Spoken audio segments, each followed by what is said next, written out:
Bolacha ou biscoito? Semáforo ou sinaleiro? Juju, geladinho ou sacolé?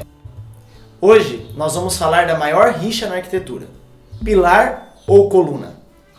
Existem muitas fontes que tentam esclarecer essa dúvida incansável e a maior parte delas certificam-se de que realmente estamos falando de mais uma variação linguística regional, pois ambas têm a mesma função de sustentação.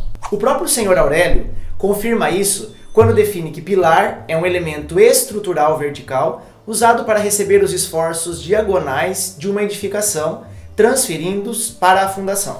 E coluna também é um elemento arquitetônico destinado a receber cargas verticais de uma obra, transmitindo-as da mesma forma à fundação. O que podemos afirmar é que, embora tenha a mesma função de um pilar, a coluna é geralmente mais robusta, com uma estrutura mais esbelta e que quase sempre remete a um decorativo histórico mais acentuado.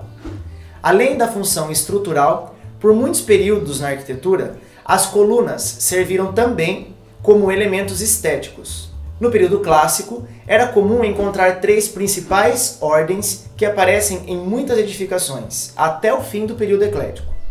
Nesse período, as colunas eram compostas por três partes principais: base, fuste e capitel. Este uso decorativo foi tão intenso que, a partir do Renascimento, muitos arquitetos, como Michelangelo, por exemplo, passaram a utilizar as colunas nas fachadas até onde não era estruturalmente necessário. Neste caso, são chamadas de pilastras, que são espécies de colunas que se fundiam às paredes, geralmente de forma consecutiva, e muitas vezes sustentavam os outros elementos decorativos. O modernismo fez o uso das colunas com uma linguagem estética simplificada. Muitas vezes, estas se tratavam realmente de pilares menos robustos e com formas geométricas, da base até o topo.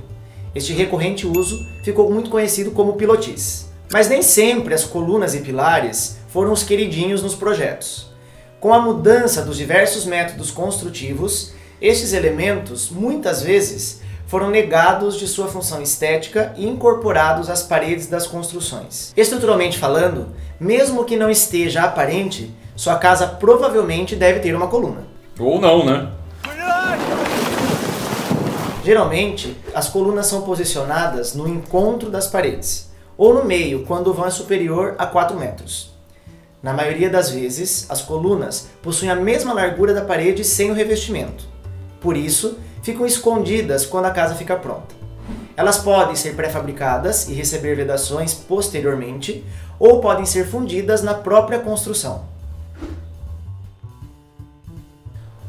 Calma aí, o que eu tenho que falar? Obrigado. Mas obrigado por... Obrigado por assistir. Clica na playlist para continuar assistindo. E o resto é por sua conta. Não precisa entrar nada, né? Só falar. Só falar. Obrigado por assistir 1 minuto.